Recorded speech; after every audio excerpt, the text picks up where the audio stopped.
Hello guys, welcome to another video. So in this video I'm going to discuss Codeforces round 770 problem B.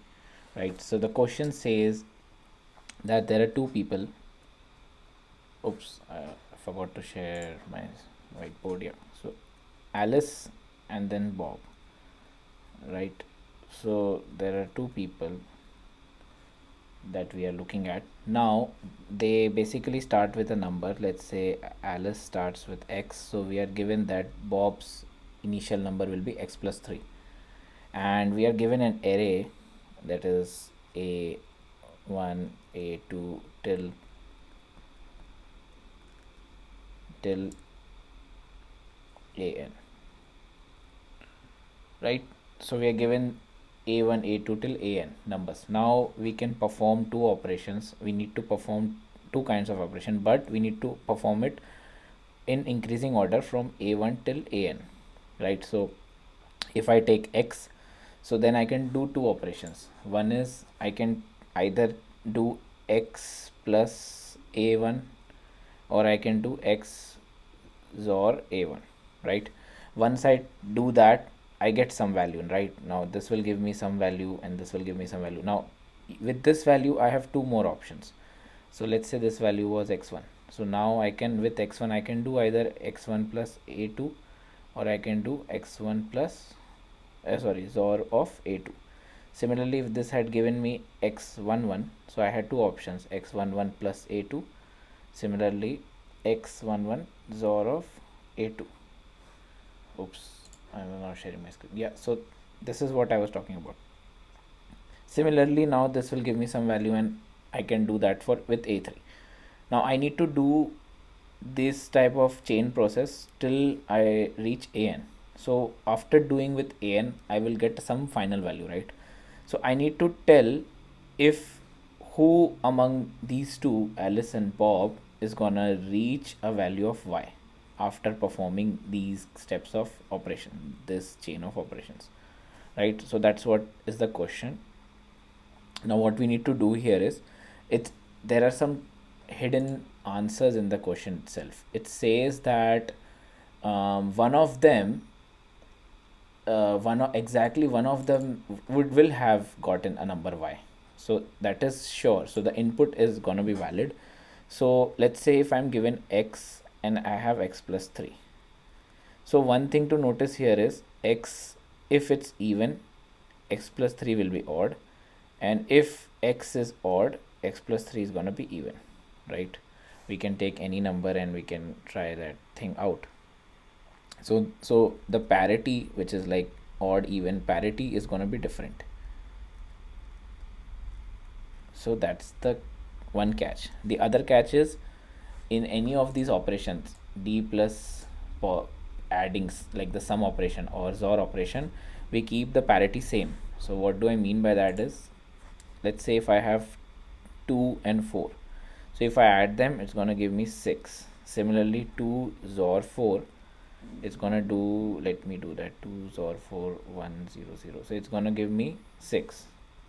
So I'm getting even number. Similarly, if I had to do 2 plus 3, so it's going to give me 5. And XOR with, let's do a XOR with 2 XOR 3.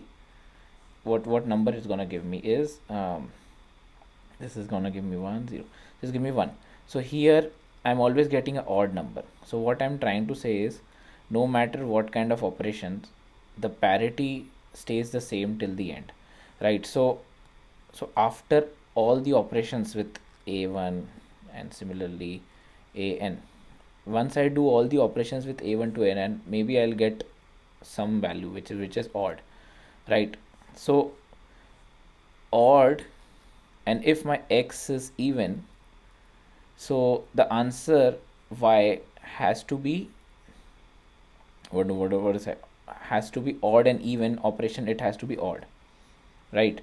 And if my all these numbers combined, if I do a XOR, or maybe a sum of all these numbers, so if it's give me even, and if my x is even, then my y will be even, right? The final answer will be even.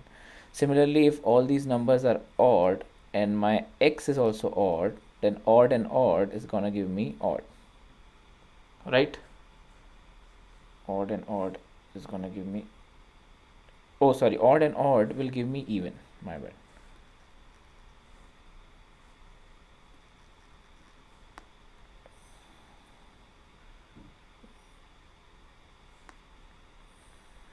Why this is not working?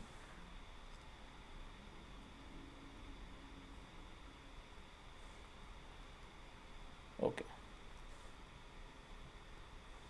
yeah, odd and odd is gonna give me even parity. And if all these numbers a till an is odd, sorry, is even, my bad, is even, so let me, oops, okay, I'll start again. A1 an, so if all these numbers, if I do a sum or maybe a XOR of all these numbers, let's say it gives me, and I may mark it as S. So here is my S, here is my X, and the final answer, right? So if my all the S, which may be a sum or maybe a XOR of all the numbers, let's say the parity of that number S is odd, and for my X is also odd. So you see 3 is odd, and then I have another number as 3. 3 plus 3 is 6. So the final answer will have parity as even, correct? Similarly, if I have even and here also even, the parity will be even. Similarly, if I have here odd and here it's even, so my parity here will be odd, right? Odd even. And then similarly, it's if it's even and this is odd, so my parity here will be odd. So what I can do here is, maybe I take sum of all the a1 to an numbers, and then that sum is S, and then if I do sum with X and I take a modulus, right? So modulus is this the final answer, which is this is the parity, right? And so modulus of e, like even number, will be 0, right? With 2, parity will be 2. This will be 0, for this will be 1, and this will be 1. Now we know that if the other person Bob had started with x plus 3, it would have been reversed, right? The answer would have been reversed because x and x plus 3 have different parities. So this would have been 1 1 0 and 0.